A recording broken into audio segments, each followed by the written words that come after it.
at the restaurant and waited for updates. When he didn't come home that night, I told myself he was being a good friend. When he didn't come home the second night, worry crept in like smoke under a door. This morning, I overheard Natalie on the phone in Joel's office.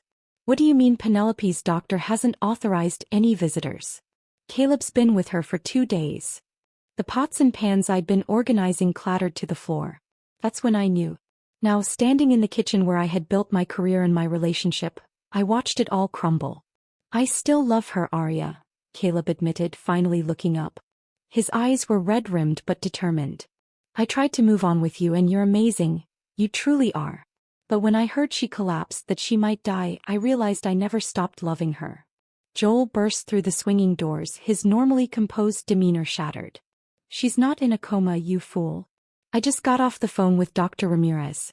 Penelope Kingston hasn't been admitted to any hospital in the tri-state area." The look on Caleb's face told me everything. Shock, then guilt, then the slow dawn of realization that he'd been manipulated, but had also willingly participated in the deception. "You threw away everything for a lie," Joel continued, his voice breaking. "You broke the heart of the best woman you'll ever know. For what? A manipulative game." That's when Natalie stepped forward, her elegant frame vibrating with fury as she delivered the line that would echo in my nightmares for months. "Stay single if you don't respect love." As the family drama unfolded before me, something inside me shut down. I slowly untied my chef's apron, the same one Caleb had given me on our first anniversary with Chef Arya Harrington embroidered on it in anticipation of our marriage. I folded it carefully, placed it on the counter, and walked out the back door without a word. The evening air hit my face, cool and indifferent to my pain. I didn't cry. I didn't scream. Instead, I felt something hardening inside me, a resolve crystallizing from the molten ruins of my shattered dreams. They wouldn't see me break.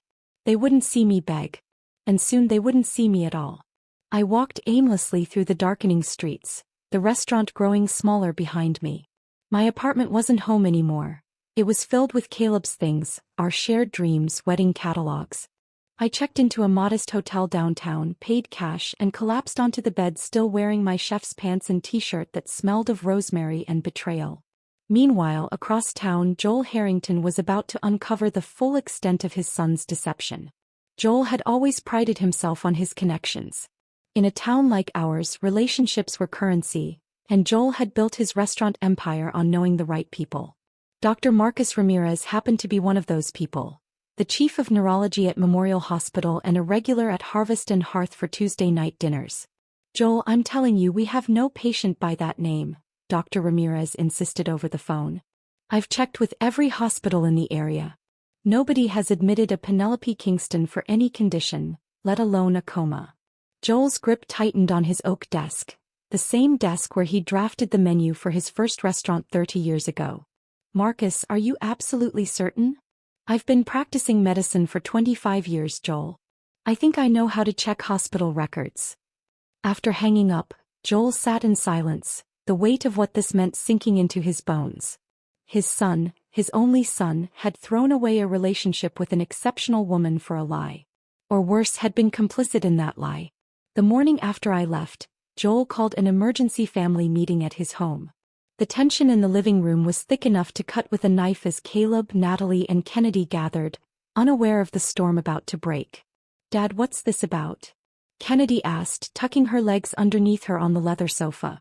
At 28, Kennedy was the practical one, the business major who helped manage the restaurant's finances while her brother charmed the guests. Joel didn't answer immediately. He poured himself 2 fingers of scotch despite it being only 10 a.m. "Caleb, I want you to tell me again about Penelope's condition." Caleb shifted uncomfortably. She's stable but still unresponsive. The doctors aren't sure when she'll wake up." "At which hospital?"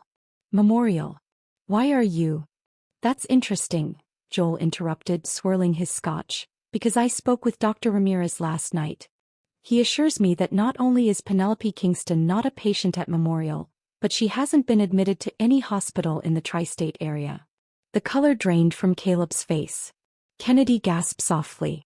"Would you care to explain why you've destroyed your engagement to an extraordinary woman over a fabricated medical emergency?"